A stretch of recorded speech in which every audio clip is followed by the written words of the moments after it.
Të nderuar teleshikues, përshëndetje, unë jam Flutur Akasa dhe do të jemi bashkë në këtë edicion informativ këtu në Drita Televizion. Ju njohim me zhvillimet e ditës. Kreu i Partisë Demokratike Sali Berisha ka paralajmëruar një përballje me kryeministrin e vendit Edi Rama në gjykatën e posaçme. Deklarata u bë pas paraqitjes së tij në SPAK. Berisha tha se opozita do të vijojë protesta deri në largimin e qeverisë. Kreu i Partisë Demokratike Sali Berisha ka rindezur retorikën e ashpër politike duke paralajmëruar atë që e quan përballja e shekullit me kryeministrin Edi Rama në gjykatën e posaçme. Deklaratat u bën pasi Berisha u paraqit në SPAK, ku ai tha se do të ketë një ballafaqim të drejtë për drejtë gjyqësor me kreun e qeverisë. Sipas tij, në këtë proces do të dalin në pas, siç u shpreh ai, akuza për korrupsion dhe abuzime të qeverisë. Do ju burr edhe hajde në sallë gjyqit. Përndryshe, nëse nuk ta mban, urdhë të zgjidhni studio televizive, jam gati në debat dhe atëherë të konsideroj tërheqjen e kërkesës për dishmitar. Përndryshe absolutisht jo do vinë dishmitar në sallën e gjyqit. Natyrisht, ai do përpiqet dhe ka filluar që tani ka krijuar një këshill mashtruesish në kryeministri se si ta ka përcej këtë, por nuk e ka përcej dot dhe ajo do jetë përballja e shekullit. Po ashtu ai ngriti akuza dhe ndaj drejtuesit të SPAK-ut Altin Tumani për fshehje pasurie duke kërkuar transparencë të plotë mbi institucionin e drejtësisë. Kam denoncuar para jush Altinin me 4 banesa. Edhe ky në punësi shtetit me një rrogë dhe rrogën e zonjës arrin të bëhet me 4 banesa. Ju garantoj se kur me rrogë të shtetit nuk mund të blesh në 30 vite më shumë se një garsonjera apo të themi një dhomë i guzhin. Ja, kjo rrogë merrni shifni, bëni hesapet kaq është. Në vijim të deklaratës së tij, kreu demokrat theksoi se opozita duhet vijojë protestat mbar kombëtare kundër qeverisë, duke paralajmëruar për shkallëzim të aksionit politik deri, siç u shpreh, në largimin e qeverisë aktuale. Kryetari i grupit parlamentar të Partisë Socialiste Taulant Balla ka reaguar në kritikave publike të Elisas Piropalit. Ai theksoi se shqetësimet e ngritura nuk janë diskutuar zyrtarisht më parë në forumet e partisë. Sipas tij, debati brenda grupit lidhet kryesisht me çështjet ligjore dhe amendimet konkrete. Kritikat e forta publike të Elisas Piropalit ndaj funksionimit të Partisë Socialiste nuk kanë gjetur ende reflektim në diskutimet zyrtare të grupit parlamentar. Pas një mbledhje me deputetët socialist, ku ish ministria nuk ishte e pranishme, kryetari i grupit parlamentar Taulant Balla u shpreh se shqetësimet të tilla nuk janë paraqitur në mënyrë formale në strukturat e partisë apo te kuvendi. Në lidhje me rolin aktual të Piropalit si deputet e thjesht pas funksioneve të mëparshme në nivelet më të larta të shtetit, Balla theksoi se performanca e saj do të vlerësohet sipas praktikës së zakonshme që ndjek Partia Socialiste. Ne kemi një rregull që në çdo fund sesioni bëjmë një analizë të performancës së punës së çdo deputeti. Kryesia e grupit parlamentar i paraqet grupit parlamentar një raport për performancën e çdo deputeti të Partisë Socialiste. Është rregull, un kam 21 vjet të grup parlamentar, atëherë bëhet një vlerësim i performancës së cilit, ku padyshim pastaj kërkohet përmirësimi i punës apo çështje të tjera. Janë rregulla të cilat ekzistojnë në çdo grup parlamentar dhe çdo parlament evropian. Ndërkohë, Balla u ndal edhe tek objektivat e politikës së Partisë Socialiste, duke theksuar se ka nisur një fazë reorganizimi dhe aktivizimi të strukturave. Ky proces reenergjizimi i partisë ndërlidhet me fazën tjetër. Faza tjetër janë zgjedhjet vendore. Partia Socialiste e Shqipërisë konkuron për të fituar në të 61 bashkitë e vendit. Deklaratat e tij vijnë në një moment kur debatet e brendshme dhe qendrimet publike të figurave të njohura të Partisë Socialiste po ndiqen me vëmendje, ndërsa drejtuesit e saj përpiqen të ruajnë fokusin tek organizimi dhe objektivat elektorale në vijim. Është zbardhur vendimi i muajit shkurt i gjykatës kushtetuese, e cila rrëzoi në kuvent rikompozimet e komisioneve të përhershme parlamentare. Vendimi erdhi pas ankesës së demokratëve për shkelje procedurash nga parlamenti. Sipas tyre, ndryshimet që parashikonin rritjen e numrit të komisioneve parlamentare nga 8 në 11 ishin të njanshme. Gjykata kushtetuese ka njoftuar se procedura ka qenë antikushtetuese dhe nevojitej që të rregullohej. Është bardhur vendimi i muajit të shkurtë i gjykatës kushtetuese e cila rrëzoi kuvendin lidhur me rikompozimin e komisioneve të përhershme parlamentare. Kushtetuesja me vendimin e saj arriti në përfundimin se kuvendi nuk respektoi procedurat kur në nisje të legjislaturës së re në shtator të vitit të shkuar rikompozoi të gjithë arkitekturën e komisioneve të përhershme parlamentare, duke shtuar numrin nga 8 në 11. Vendimi erdhi pas ankesës së demokratëve për shkelje procedurash nga parlamenti. Sipas tyre, ndryshimet që parashikojnë në rritjen e numrit të komisioneve parlamentare nga 8 në 11 ishte një anshëm. Gjykata kushtetuese ka njoftuar se procedurat kanë qenë antikushtetuese dhe nevojitën të rregullohen. Gjykata vlerësoi se duhet vendosur shfuqizimi i vendimit të kuvendit për shkak të cënimit të parimit të demokracisë përfaqësuese, të lidhur me lirinë e shprehjes së deputetëve si pasojë e shkeljes së rregullave të thirrjes në mbledhjet e kuvendit, si dhe të procedurës së ndjekur për miratimin e aktit objekt shqyrtimi, thuhej në vendimin e kushtetueses. Pak ditë pas vendimit të kushtetueses, socialistët nisën nga puna dhe me firmë të kreu të grupit Tauland Balla dhe 2 deputetëve të tjerë u risollën identike në kuvend komisionet e reja të përhershme parlamentare, shoqëruar edhe me një sër ndryshimesh të tjera. Partia Demokratike i kundërshtoi ashpër pasi sipas saj do duhet të pritej zbardhja e plotë e vendimit të kushtetueses, por pavarësisht kësaj, kryetari i parlamentit Niko Veleshi kishte njoftuar mbledhjen e Këshillit Rregullor. Megjithatë, Partia Socialiste në parlament ka bërë një hapas, duke siguruar se nuk do të bëjë asnjë ndryshim në rregulloren e parlamentit pa u zbardhur vendimi i plotë i gjykatës kushtetuese. Partia Demokratike ka depozituar një kallëzim penal ndaj ministrit të Brendshëm dhe drejtuesve të lartë të Policisë së Shtetit. Kallëzimi lidhet me përplasjen gjatë protestës së 17 prillit në Tiranë. Opozita i akuzon për disa vepra penale për fshirë, shpërdorim detyre dhe dhunë ndaj protestuesve. Partia Demokratike ka ndërmarrë një hap ligjor ndaj drejtuesve më të lartë të rendit, duke depozituar kallëzim penal ndaj ministrit të Brendshëm Besford Lamadhari, drejtorit përgjithshëm të Policisë së Shtetit Skënder Hita, zëvendësit të tij Sokol Bishka, si dhe drejtuesve të Policisë së Tiranës. Kallëzimi i firmosur nga sekretari i përgjithshëm i Partisë Demokratike Flamur Noka përfshi 12 vepra penale dhe lidhet drejt për drejt me ngjarjen e protestës së 17 prillit, ku shënuan përplasje mes protestuesve dhe forcave të rendit. Sipas opozitës, drejtuesit e policisë dhe ministri i Brendshëm kanë shpërdoruar detyrën gjatë menaxhimit të protestës, duke lejuar dhe ushtruar dhunë ndaj qytetarëve dhe përfaqësuesve politik. Në kallëzim përmenden akuza për dëmtime të qëllimshme, heqje të palishme të lirisë dhe pengim të së drejtës për të protestuar. Një tjetër element i rëndë i kallëzimit lidhet me pretendimet për falsifikim dokumentash. Sipas Partisë Demokratike, oficerët e policisë gjyqësore të Komisariatit të Tiranë kanë deformuar dëshmitë e personave të ndëluar, kanë ushtruar presion ndaj tyre dhe kanë paraqitur prova të rreme në proceset procedurale. Paralelisht, një kallëzim i ngjashëm është depozituar edhe nga antari i Këshillit Kombëtar të Partisë Demokratike Aulon Kalaja, i cili ka ngritur akuza për trajtim të dhunshëm dhe shkelje të drejtave gjatë protestës. Ngjarja pritet të pasohet nga hetimet mëtejshme nga organet kompetente, ndërsa tensionet politike mes opozitës dhe qeverisë mbeten të larta pas zhvillimeve të fundit.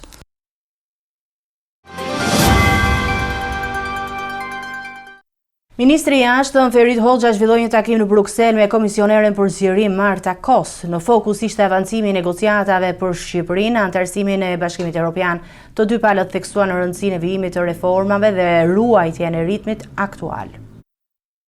Ministri për Europën dhe punën e jashtme Ferit Hoxha ka zhvilluar një takim zyrtar në Bruksel me komisionerin për zgjerimin e Bashkimit Evropian, ku në qendër të diskutimeve ishte ecuria e procesit të antarësimit të Shqipërisë në Bashkimin Evropian. Gjatë takimit u theksuar rëndësia e ruajtjes së momentumit aktual të negociatave dhe vijimi i reformave me ritëm të qëndrueshëm. Hoxha nënvizoi se orientimi evropian i Shqipërisë është i qartë dhe i pandryshueshëm, i mbështetur në angazhime konkrete dhe rezultate të prekshme në fusha kyçe. Në diskutim u përfshi edhe zbatimi i agjendës së reformave në kuadër të planit të rritjes, i cili synon të përshpejtojë zhvillimin ekonomik dhe të afrojë më tej vendin me standardet europiane. Sipas Hoxhës, ky plan plotëson procesin e antarësimit dhe sjell përfitime direkte për qytetarët. Ai theksoi se prioritet kryesor mbetet forcimi i sundimit të ligjit, ndërtimi i një sistemi gjyqësor të pavarur dhe profesional, si dhe përparimi i qëndrueshëm në të gjithë kapitujt e negociatave. Po ashtu rëndësi u kushtua dhe komunikimit publik mbi përfitimet dhe detyrimet që sjell procesi i integrimit evropian. Nga ana e saj, komisionerja Marta Kos vlerësoi progresin e arritur nga Shqipëria, duke ritheksuar se procesi i zgjerimit të BE-s mbetet i bazuar në merit dhe kërkon vazhdimsi në reforma dhe përmbushje të kritereve të vendosura. Policia ka arrestuar në Fier një 38 vjeçar të shpadur në kërkim për një vrasje të ndodhur në fund të vitit 2023. Ai dyshohet si autori i ekzekutimit të 41 vjeçari pas një konflikti të mëparshëm. Ndaj tij rëndojnë akuzat për vrasje me paramendim dhe armbajtje pa leje.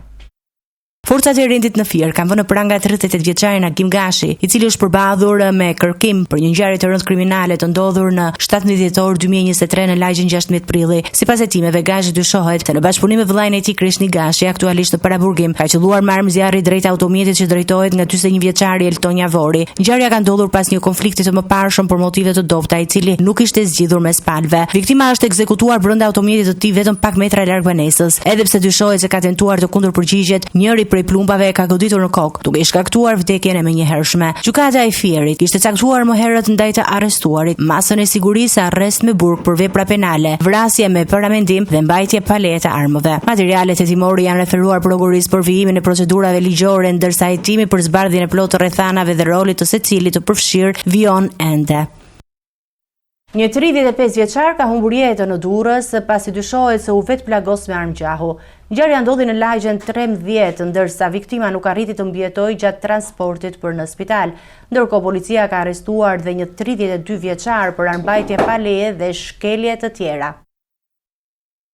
Një ngjarje e rëndë është regjistruar në orët e para të paradites në Durrës, ku një 35 vjeçar ka humbur jetën pasi dyshohet se është vetplagosur me armë gjahu. Sipas të dhënave paraprake, viktima, pjesë e komunitetit rom, nuk ka mundur të mbjetojë plagëve të marra dhe ka ndruar jetë gjatë transportimit drejt spitalit. Burimet nga policia bëjnë me dije se intjeri njihej si përdorruesi lëndëve narkotike dhe dyshohet se në momentin e ngjarjes ka qenë në efektin e tyre. Rrethanat e plota të incidentit janë ende në hetim, ndërsa grupi hetimor po punon për të sqaruar dinamikën e saktë. Paralelisht me këtë ngjarje, strukturat e policisë në Durrës kanë finalizuar edhe një operacion për goditjen e armbajtjes pa leje. Në pranga është vënë 32 vjeçari Enea Kiptiu, i ndaluar nga forcat shqiponja në lagjen 18 pas informacioneve të siguruara në rrugë operative. Gjatë kontrollit fizik, policia ka gjetur një armë zjarri, pistolet pa leje, ndërsa në banesë u sekuestrua dhe një sasi municioni. Nga verifikimet rezulton gjithashtu se 32 vjeçari drejtonte automjetin pa leje drejtimi. Materialet proceduriale janë referuar pranë prokurorisë së Durrësit për vijimin e hetimeve dhe ndjekjen penale për veprat armbajtje pa leje dhe drejtimi pa rregullt i automjetit. Icime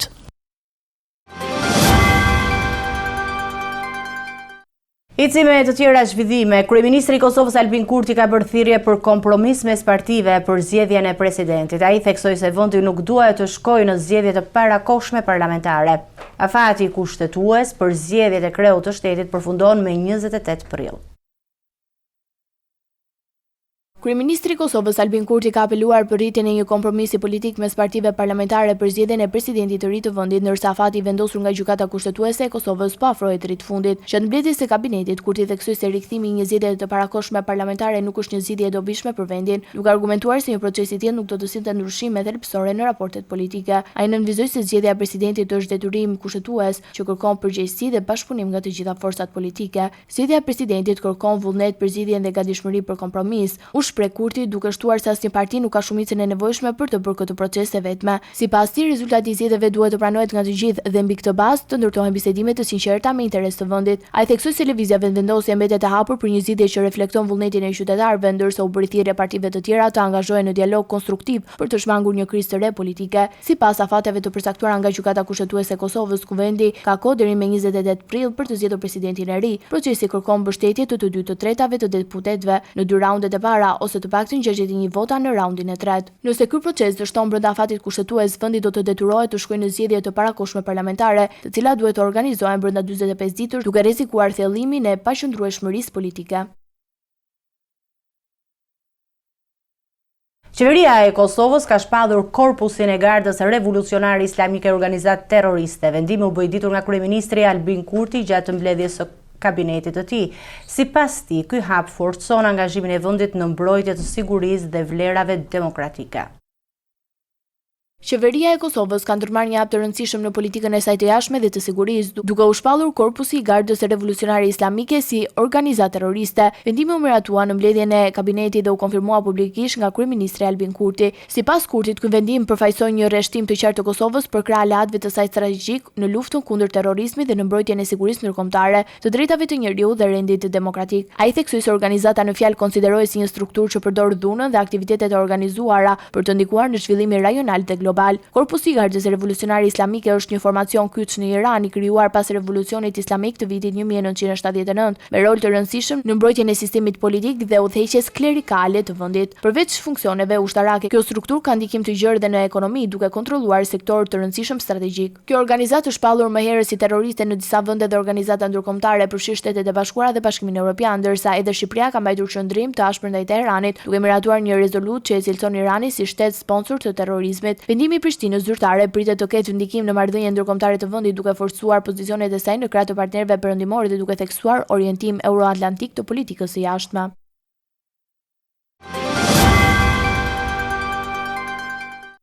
Të nderuar të shikues, do të ndjekim parashikimin e motit. Territori shqiptar për datën 21 prill 2026 do të karakterizohet nga kushte atmosferike të paqëndrueshme, me rreshje shiu në pjesën më të madhe të vendit dhe vranësira të dendura. Paraditja do të jetë me rreshje shiu pothuajse në të gjithë territorin, ndërsa pasditja vijon me mod të lagësht dhe intervale të shkurtra pa rreshje në zonat bregdetare. Temperatura minimale pritet të zbrezë deri në 6 gradë Celsius, ndërsa ajo maksimale do të arrijë deri në 23 gradë Celsius. Gjatë ditës priten rreth 2 deri në 3 orë me diell. Era do të fryjë lehtë deri mesatare, nga drejtimi veriperëndimor me shpejtësi 2 deri në 5 metra për sekond. Deti do të ketë dallgëzim të ulët deri mesatar, rreth 1 deri në 3 ball. Indeksi ultraviolet për Tiranën pritet të jetë i ulët rreth 3. Sipas të dhënave astronomike, lindja e diellit në Tiranë do të jetë rreth orës 5:45 minuta, ndërsa perëndimi rreth orës 19:34 minuta. Temperaturat minimale dhe maksimale për qytetet kryesore të Shqipërisë do të jenë: Shkodër 12 deri në 17 gradë Celsius, Kukës 8 deri në 12 gradë Celsius, Peshkopi 9 deri në 16 gradë Celsius, Tiranë 15 deri në 20 gradë Celsius, Durrës 14 deri në 18 gradë Celsius,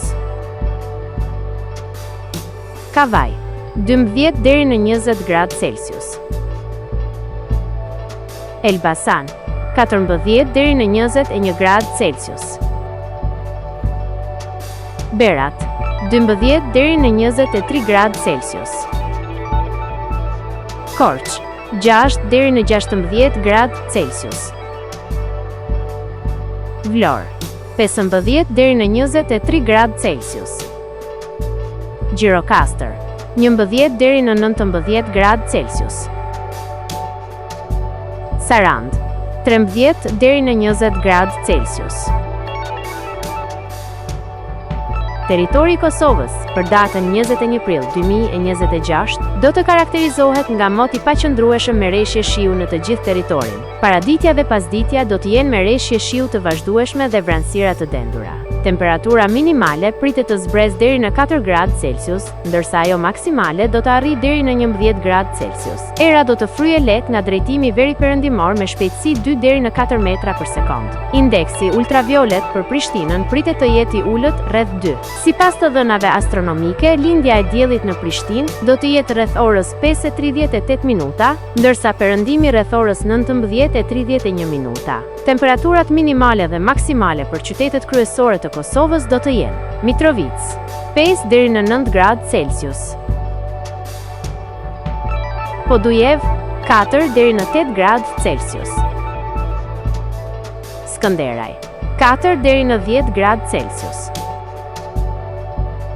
Pej 6 deri në 11 gradë Celsius, Prishtinë 5 deri në 9 gradë Celsius, Gjakov 6 deri në 11 gradë Celsius, Malishev 5 deri në 11 gradë Celsius,